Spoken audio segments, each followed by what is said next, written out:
Hello guys, live from Madrid, Spain. We're at the Starbucks because we're not turning our phones on because we could use it. I believe that Jennifer... Like a taste of home. It is. I think Jennifer is doing the live Devo this morning at 9. I hope y'all join in. I don't know if I'll be able to be part of it or not. And we are at, like I said, the Starbucks here. And interesting, let me tell you what happened this morning. So, we went and we visited the Catholic Church.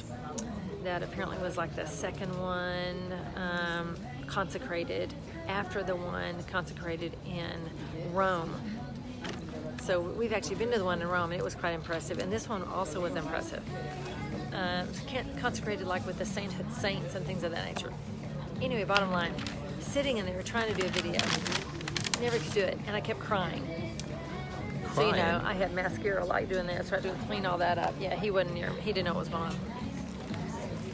Just want to tell you that Jesus is alive and well in Madrid, Spain, in the Catholic Church. And it was precious. It was good. Just to sit and look around. And then Jeff told me something. Here. Okay. Will you tell about the pagan thing? The Catholic Church thing? I never knew that. No. Okay, so my niece is always talking about how she thinks that Christianity is pagan. And I think I know where she got that from. And he's going to tell, because I never knew this. Just look this side, and then your eyes aren't crossed. This is Jeff. He works with Craig. So what she's referring to is in Emperor Constantine, when he was converted to Christianity by his mother, adopted the saints to replace the multi-theistic, multi-deity theology of the Romans at the time.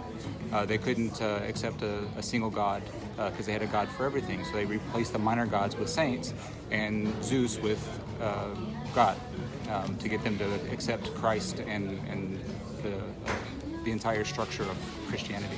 So check this out, what I was thinking. You know how we've learned that the 40-year transition for the apostles, and after Jesus came and said, hey, look, I'm destroying the temple, and you got 40 years, you got one generation to get your act together before the temple's destroyed, remember? Okay, so I'm just thinking about how the smartness of God, you know, even though it turned into something kind of weird, he had that transition for the Jewish nation so that they could come in to know the Messiah personally and live inside, right? So he even made provision later. I love that. So that's what came to my mind.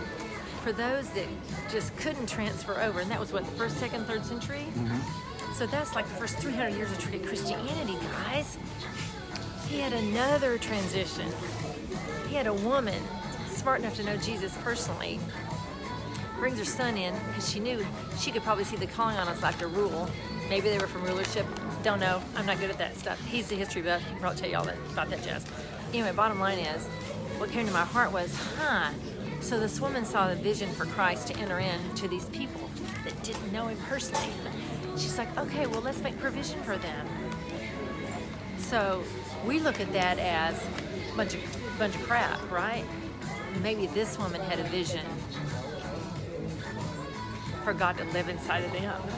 And she saw a way for that to take place. You know, we poo-poo on things we don't have any understanding of. But God is so merciful, he's so kind to grab a hold of humanity and show us how real he is. That's what came to mind when you told me that. I'm like, that's deep, man. That's rich for me. So I just encourage you to take that little nugget that we look at the saints as, you know, they talk to saints, but you know, we know the saints are alive. We're all alive. We live forever, whether we live before, we live now, we live then. We don't ever die. That's literally. So if that's the case, and that is the case, and those saints are alive, we're going to meet them one day anyway. Hello.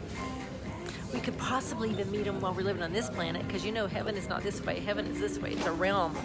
It's all the way around us. And heaven lives inside. So wouldn't it be cool to find out that was the plan? And it wasn't as ooky spooky paganistic as we think. So I just encourage all of us to take just a little thought of, let's not poo-poo on the Catholic Church, man. It it might turn into something that was materialistic and penance and all that jazz, but it doesn't sound like it began that way. You know? Thoughts? No. Anyway, thoughts from Donna. You know me, Donna-lations. Love you guys. Look to Jan at 9. And if she doesn't show up, then here was your devotional. Bye.